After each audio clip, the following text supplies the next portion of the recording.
Marketing নিয়ে যারা পড়াশোনা করেছেন এবং সামনে যাদের প্রাইমারি ভাইবা পরীক্ষা রয়েছে, এই ভিডিওটি আপনাদের জন্য খুবই গুরুত্বপূর্ণ।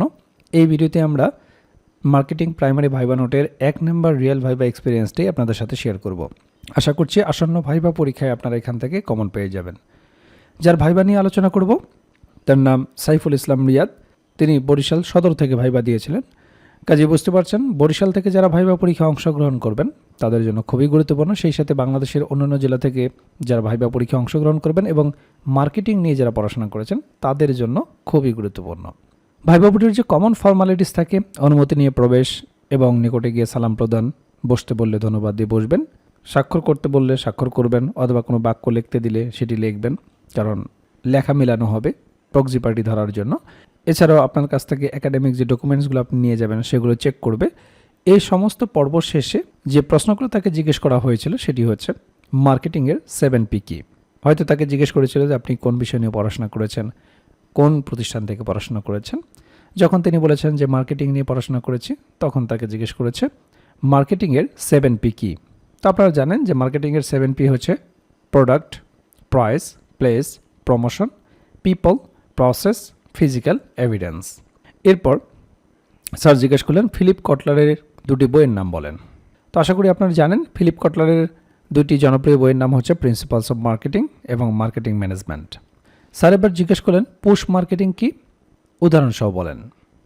তো আমি বললাম পুশ মার্কেটিং হলো এক ধরনের বিপণন কৌশল, যেখানে একটি কোম্পানি তাদের পণ্য বা সেবার চাহিদা তৈরি করার জন্য মধ্যস্থতাকারী, যেমন পাইকারি বিক্রেতা বা খুচরা বিক্রেতার উপর মনোযোগ দেয়। এই কৌশলটি সাধারণত বিক্রেতাদের উৎসাহিত করে যাতে তারা তাদের মাধ্যমে পণ্য বিক্রি করে এবং গ্রাহকদের কাছে সেই পণ্য পৌঁছে দেয়। যেমন একটি কোম্পানি তাদের নতুন স্মার্টফোন বিক্রির জন্য বিভিন্ন ইলেকট্রনিক্স দোকানে ফোনটি প্রদর্শন করে এবং বিক্রয় কর্মীদের প্রশিক্ষণ দেয় যাতে তারা গ্রাহকদের কাছে ফোনটির বৈশিষ্ট্যগুলো তুলে ধরতে পারে এবং ফোনটি বিক্রি করতে উৎসাহিত করতে পারে। এরপর স্যার একটা বাক্য লিখতে বললেন যে যমুনা সেতু যমুনা নদীর ওপর সবচেয়ে বড় সেতু, বাক্যটি লেখেন। তো আমি লিখলাম এবং এটার ইংরেজি ট্রান্সলেশন সেটিও লিখতে বললেন। তো আমি লিখলাম Jamuna bridge is the largest bridge over the Jamuna river. এরপর স্যার গণিতের বেসিক থেকে কিছু প্রশ্ন জিজ্ঞেস করলেন। বললেন অঙ্ক ও সংখ্যার মধ্যে পার্থক্য কী। আপনারা অনেকেই জানেন যে প্রাইমারি ভাইবার ক্ষেত্রে মোটামুটি 60টি টপিক থেকে জিজ্ঞেস করার সম্ভাবনা রয়েছে, আর এই 60টি বিষয়কে নিয়েই আমরা তৈরি করেছি প্রাইমারি ভাইবা প্যাকেজ। ইতিমধ্যে যারা ভাইবা প্যাকেজটি সংগ্রহ করেছেন তারা দেখেছেন যে কত সুন্দরভাবে আমরা প্রাইমারি ভাইবার জন্য এই প্যাকেজটি সাজিয়েছি।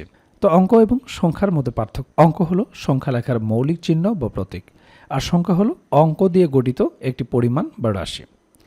স্যার এবার জিজ্ঞেস করলেন সন্নিহিত কোণ কাকে বলে। বললাম যদি দুটি কোণের একই শীর্ষবিন্দু থাকে এবং তাদের একটি সাধারণ বাহু থাকে তবে তাকে সন্নিহিত কোণ বলে। স্যার এবার জানতে চাইলেন যে প্রয়োগ প্রতীক কী। প্রয়োগ প্রতীক হচ্ছে যোগ, বিয়োগ, গুণ, ভাগ, সমান চিহ্ন, গ্রেটার দেন যেটাকে বৃহত্তর চিহ্ন বলে, লেস দেন যেটাকে ক্ষুদ্রতর চিহ্ন বলে, এছাড়াও greater or equal than, less or equal than, এই প্রতীকগুলোই হচ্ছে প্রয়োগ প্রতীক। স্যার এবার জানতে চাইলেন আবহাওয়া এবং জলবায়ুর মধ্যে পার্থক্য কী। বললাম কোনো নির্দিষ্ট স্থানে নির্দিষ্ট সময়ের বায়ুর উষ্ণতা, বায়ুচাপ, বায়ুপ্রবাহ, আর্দ্রতা, বৃষ্টিপাত প্রভৃতি উপাদানের দৈনন্দিন অবস্থাকে বলা হয় আবহাওয়া। অপরদিকে কোনো বিস্তৃত অঞ্চলের কমপক্ষে 30 থেকে 50 বছরের আবহাওয়ার গড় অবস্থাকে বলা হয় জলবায়ু। স্যার এবার জানতে চাইলেন ব্যাংক ও ইন্স্যুরেন্সের মধ্যে পার্থক্য কী। বললাম আমানত গ্রহণ, ঋণ প্রদান, অর্থ স্থানান্তর ইত্যাদি আর্থিক লেনদেন পরিচালনা করা ব্যাংকের প্রধান কাজ। বিমা পলিসির মাধ্যমে ঝুঁকি যেমন জীবন, স্বাস্থ্য, সম্পদ কভার করে এবং কোনো দুর্ঘটনা বা ক্ষতির ক্ষেত্রে ক্ষতিপূরণ প্রদান করা ইন্স্যুরেন্সের প্রধান কাজ। এছাড়াও মুনাফা অর্জন করা এবং অর্থনৈতিক কর্মকাণ্ডে সহায়তা করা ব্যাংকের প্রধান উদ্দেশ্য। অপরদিকে ব্যক্তিদের বা সম্পত্তির সম্ভাব্য ক্ষতি থেকে সুরক্ষা প্রদান করা এবং আর্থিক নিরাপত্তা নিশ্চিত করা ইন্স্যুরেন্স কোম্পানির উদ্দেশ্য। স্যার এবার বললেন একটা কবিতা আবৃত্তি করেন। তো আমি সোনার তৈরি কবিতার কয়েক লাইন বললাম। এরপর স্যার আসতে বললেন, আমি সালাম দিয়ে বের হয়ে আসলাম। তো আপনারা দেখলেন ভাইবা বোর্ডে কী ধরনের প্রশ্নগুলো জিজ্ঞেস করা হয়, কোন কোন বিষয় থেকে প্রশ্ন জিজ্ঞেস করা হয়। আর এই বিষয়গুলো নিয়েই আমরা তৈরি করেছি প্রাইমারি ভাইবার জন্য কমপ্লিট একটা প্যাকেজ, যে প্যাকেজে আপনার বিষয়ভিত্তিক ভাইবা প্রশ্নোত্তর থাকবে, একেবারে রিয়েল ভাইবার আলোকে বিষয়ভিত্তিক নোটটি তৈরি করা হয়েছে, যেখানে বিগত বছরে যে রিয়েল ভাইবাগুলো হয়েছে তা সুন্দরভাবে সমাধান করে দেওয়া হয়েছে। সেই রিয়েল ভাইবাগুলোও যদি আপনারা ভালো মতো দেখে যান, সেখান থেকেই বেশিরভাগ প্রশ্ন আপনারা কমন পেয়ে যাবেন। এছাড়াও আপনারা জানেন যে ডিপার্টমেন্টে আপনি ভাইবা দিতে যাবেন, সেই ডিপার্টমেন্ট সম্পর্কে অবশ্যই আপনাকে প্রশ্ন জিজ্ঞেস করতে পারে। তো সেই বিষয় সম্পর্কে একটা ভাইবা নোট থাকবে, প্রাইমারি সম্পর্কিত একটা ভাইবা নোট থাকবে। প্রাইমারি ভাইবাই অবশ্যই আপনাকে অনুবাদ জিজ্ঞেস করবে, অনুবাদের উপর একটা ভাইবা নোট থাকবে, যেগুলো প্র্যাকটিস করে গেলেই যথেষ্ট।